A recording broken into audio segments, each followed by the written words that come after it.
Ukraine's President Volodymyr Zelensky has called for the creation of an army of Europe in a speech to the Munich Security Conference. He says Europe can't rely on the United States and must act for its own sake in the face of Russian aggression. This after warning that his country has a very low chance of survival without US support to fight the Russian invasion. Speaking at the conference, Mr. Zelensky questioned Europe's readiness in the event of a Russian offensive. Putin clearly sees Belarus as just another Russian province now. And we need to be realistic. If someone is setting up a military launch pad, we need to ask, what should we do about it?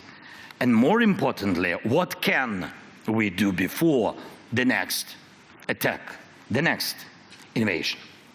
Remember, there have already been provocations on the Polish and Lithuanian borders with Belarus, migrant crisis staged by Russian intelligence to store up chaos in Europe. But what if next time it's not migrants? What if it's Russian troops or North Korean troops? Make no mistake, North Koreans are not weak. They are learning how to fight now, how to fight the modern war. And what about your armies? Are they ready? And if Russia launches a false flag operation or just straight up with no insignia from Belarus, like how Crimea got taken in 2014, how fast will the allies respond? Well, our chief international correspondent, Lise Doucette, says the conference shows the transatlantic relationship is under severe strain. Ukraine continues to dominate the second day of the Munich Security Conference, which very strongly worded speech from the Ukrainian President Volodymyr Zelensky.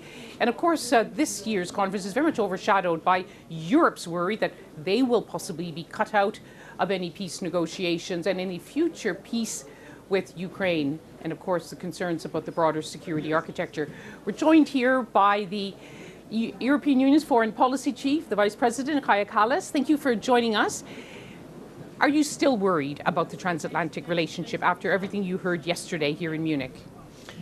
We have to build our ties with the new administration, that is clear, and we have to hear what their worries are. But it's clear that we are stronger when we are all together. And we have these threats coming from outside when it comes to Russia, when it comes to Iran, North Korea, but more covertly also China, and we need to work together. But do you sense that the United States will continue the kind of security partnership that has worked in the eyes of Europe so well in the past? We have had good meetings with the Americans. Inside the rooms, they are saying that they continue with NATO, we are good allies, and these are the messages that we also want to hear, that we are in this together. Of course, publicly, they are also acting, and addressing their domestic public, which is sometimes a bit different. The message from America is that Europe has to do much more. You have to increase your defense spending. You even have to look at your own societies. Is Europe going to step up? We have heard this before when President Trump was in the office last time. And since then, a lot has changed because Europeans have heard the message loud and clear. We have stepped up our defense spending. We are doing more, but of course, in the situation where Russia is investing more than 9% of its GDP on military, we need to do more ourselves as well. So we need to do this, but we also need to do it together with the Americans. The main message from President Zelensky, one of the main messages, is that he needs security guarantees.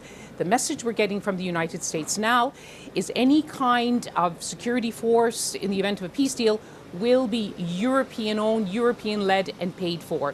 Can Europe do it alone? The strongest security guarantee there is, and actually the cheapest security guarantee there is a NATO membership, because we know that those countries covered by the NATO's umbrella do not have war. And of course, if we discuss the security guarantees, then we really need to answer the questions, what are these security guarantees? And of course, we need to do them together with the Americans. Europe is doing a lot. If you think about the helping Ukraine, we have helped them with 134 billion euros, whereas Americans have also done their share, and we need to do this together. Kai Kallis there speaking to the BBC's Lise Doucet.